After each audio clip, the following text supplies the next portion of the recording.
साल 1983। गुजरात का ओखा तट। जरा कल्पना कीजिए, समुंदर की लहरें बेचैनी से किनारे से टकरा रही हैं और तभी डॉक्टर एस.आर. राव के नेतृत्व में पुरातत्वविदों की एक टीम समुंदर की नीली गहराइयों में छलांग लगा देती हैं। आखिर क्यों? एक ऐसे शहर को ढूंढने जिसे सदियों से सिर्फ एक परिकथा, एक पौराणिक किस्सा माना जाता था। लेकिन पानी के नीचे उन्हें जो मिला उसने इतिहास की हमारी सारी समझ को हिला के रख दिया। क्या वाकई समंदर के नीचे एक पूरा का पूरा शहर दफन हो सकता है? आज के इस विश्लेषण में हम इसी रहस्य को सुलझाएंगे और देखेंगे कि कैसे एक प्राचीन कहानी एक ठोस हकीकत में बदल गई। इस विचार पर गौर करना बेहद दिलचस्प है। एक ऐसा नगर जिसे स्वयं भगवान ने बसाया, देवताओं ने सजाया और अंततः समुद्र ने निगल लिया। सुनने में किसी बहुत बड़ी फिल्म की कहानी जैसा लगता है ना? लेकिन ये सिर्फ कोई नाटकीय पंक्ति नहीं है। ये उस विशालता को स्थापित करती है जो द्वारका के साथ जुड़ी हुई है। विज्ञान और सबूतों की तरफ बढ़ने से पहले ये समझना बहुत जरूरी है कि प्राचीन ग्रंथों में इस शहर का पैमाना कितना बड़ा बताया गया था। भाग 1, श्री कृष्ण की स्वर्ण नगरी। तो चलिए सीधे इसके आधार को समझते हैं।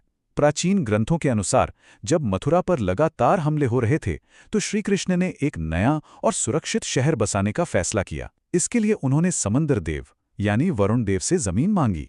और सच में ये एक ऐसा कदम था जिसने एक असाधारण नगरी की नींव रखी। वरुण देव ने उनकी प्रार्थना स्वीकार की और उन्हें जमीन दी। और जमीन मिली कितनी? 153.6 किलोमीटर। ग्रंथों के हिसाब से इसे 12 योजन कहा गया है।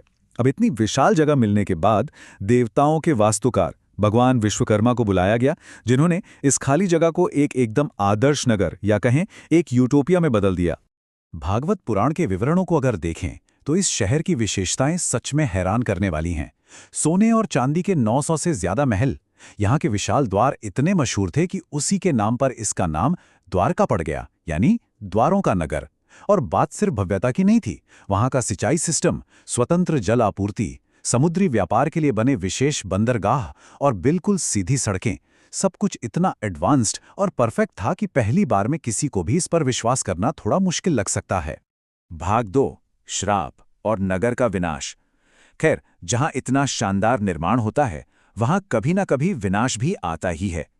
हर कहानी का एक दूसरा पहलू भी होता है। आइए देखते हैं कि ये आदर्श शहर आखिर अपने अंत की तरफ कैसे बढ़ा। ये कालक्रम हमें उस तबाही की तरफ ले जाता है। शुरुआत होती है महाभारत युद्ध के बाद, जब गांधारी ने क्रोध में आकर यदुवंश के विनाश का श्राप दिया। फिर कुछ दशकों बाद पिंडारक में ऋषियों ने गुस्से में आकर सांभ को एक लोहे का मूसल जन्म देने का श्राप दे दिया।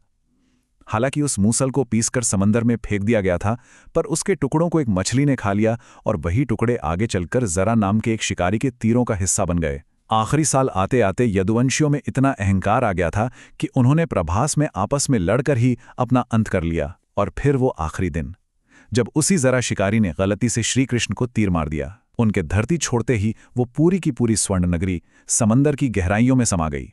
भाग 3, समुद्र के नीचे खोज। सदियों तक इस पूरी घटना को सिर्फ एक धार्मिक कथा माना जाता रहा। तो फिर अचानक ऐसा क्या बदला कि इतिहासकारों ने इसे एक संभावित ऐतिहासिक सच्चाई की तरह देखना शुरू किया? चलिए जानते हैं। दरअसल सबूत कोई एक रात में नहीं मिले। ये सुरागों की एक पूरी श्रृंखला थी।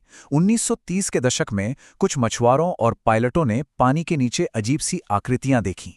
फिर 1963 में एएसआई ने बेट द्वारका में खुदाई की। पर असली मोड़ आया 1970 के दशक में, जब 6वीं शताब्दी का एक ताम्रपत्र मिला, राजा सिंहदित्य का। इस पत्र ने सीधे तौर पर श्री कृष्ण को इस इलाके से जोड़ दिया। इन्हीं सुरागों से प्रेरित होकर 1979 में डॉक्टर एस.आर. राव ने भारत का पहला बड़ा समुद्री पुरातात्विक अभियान शुरू किया। और सबसे हैरान करने वाली बात जानते हैं? शुरुआत में उनके पास इस बड़े काम के लिए सिर्फ 800 रुपए का बजट था। बिल्कुल सही सुना, सिर्फ 800 रुपए। भाग 4, पुरातात्विक साक्ष्य और खोज। 1980 के उस दशक में, जब न तो उन्नत सोनार तकनीक थी और न ही पानी के नीचे जाने वाले रोबोट्स, गोताखोरों ने अपने ही हाथों से समंदर की तलहटी को टटोलना शुरू किया। और तभी उन्हें मिली ये चीज, 560 मीटर लंबी पत्थरों की एक दीवार। समंदर की सतह से 30 मीटर नीचे ऐसी विशाल दीवार का मिलना, ये इस बात का स्पष्ट प्रमाण था कि ये कोई प्राकृतिक बनावट नहीं है, बल्कि इंसानों का बनाया हुआ एक पूरा शहर है। अब यहाँ जो पुरातात्विक डेटा मिलता है वो वाकई में बहुत दिलचस्प है। नौसेना के गोताखोरों को जो भौतिक वस्तुएं मिलीं, वो प्राचीन ग्रंथों के विवरण से बिल्कुल मेल खा रही थीं। जैसे ये विशाल पत्थर के खंभे, ये इशारा करते हैं कि वहां बड़े महल या सार्वजनिक भवन रहे होंगे। 3 छेद वाले पत्थर के लंगर साफ बताते हैं कि वहां एक सक्रिय बंदरगाह और उन्नत नेविगेशन सिस्टम था। और मोहरें तथा तांबे का मिलना ये बताता है कि वो सभ्यता बहुत ज्यादा संगठित और पढ़ी लिखी थी। इन सब खोजों के बावजूद उस वक्त दुनिया भर के कई इतिहासकार इसे मानने से कतरा रहे थे। लेकिन डॉक्टर एसआर राव का नजरिया बिल्कुल साफ था। उनका मानना था, मैं प्राचीन ग्रंथों को धार्मिक पुस्तकों के रूप में नहीं बल्कि ऐतिहासिक दस्तावेजों के रूप में मानता हूं। इसी निष्पक्ष और मजबूत सोच ने उन्हें पुरातत्व को महाभारत के साथ जोड़ने की प्रेरणा दी। उनका तर्क सीधा था, अगर रोम और एथेंस की खुदाई हो सकती है तो द्वारिका की क्यों नहीं। भाग 5 विज्ञान और कार्बन डेटिंग। जैसे जैसे समय आगे बढ़ा, साल 2001 तक ये खोज एक बहुत बड़े वैज्ञानिक अभियान में बदल चुकी थी, जिसमें उन्नत सोनार तकनीक और अंतर्राष्ट्रीय कार्बन डेटिंग लैब्स शामिल हो चुकी थीं। और यहाँ एक बहुत ही शानदार तुलना देखने को मिलती है कि कैसे पुरानी मान्यताएं और आधुनिक विज्ञान एक ही बिंदु पर आकर खड़े हो जाते हैं।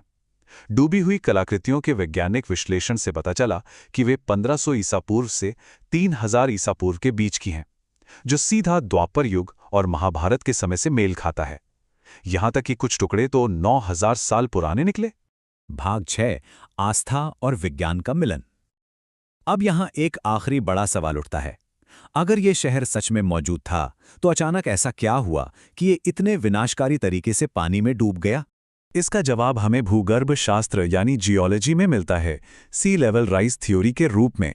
रिसर्च बताती है कि लगभग 5000 ईसा पूर्व के आसपास दुनिया भर में समंदर का जलस्तर अचानक से 25 मीटर तक बढ़ गया था, जिसके चलते भयानक बाढ़ आई। प्रोफेसर रेंस का ये वास्तविक जलवायु डेटा बिल्कुल उस पौराणिक कहानी के साथ फिट बैठता है, जहां बताया गया था कि श्रीकृष्ण के जाते ही द्वारका को समंदर ने निगल लिया। इस प्राचीन विरासत और आधुनिक राज्य के संसाधनों का सबसे सशक्त संगम हमें फरवरी 2024 में देखने को मिला। भारतीय नौसेना, एएसआई और एनआईओटी की मदद से एक विशेष अभियान आयोजित किया गया। यहां तक कि देश के प्रधानमंत्री ने खुद स्कूबा डाइव करके उन जलमग्न खंडहरों तक का सफर किया और वहां मोरपंख अर्पित किए। एक तरह से ये उस डूबे हुए इतिहास को एक आधिकारिक और प्रतीकात्मक सम्मान देने जैसा था। तो इस पूरे विश्लेषण का निष्कर्ष क्या निकलता है? यही कि विज्ञान और आस्था को हमेशा एक दूसरे का विरोधी होने की जरूरत नहीं है। एक समय जिसे सिर्फ एक मिथक माना जाता था, आज वैज्ञानिक रिपोर्टें उसकी गवाही दे रही हैं। और ये सब हमें एक बहुत ही गहरे विचार के साथ छोड़ जाता है। क्या हमारे समंदरों की इन गहराइयों में इतिहास की ऐसी और भी कहानियां छिपी हैं जो बस अगली किसी खोज का इंतजार कर रही हैं? ये खोज तो बस एक शुरुआत हो सकती है।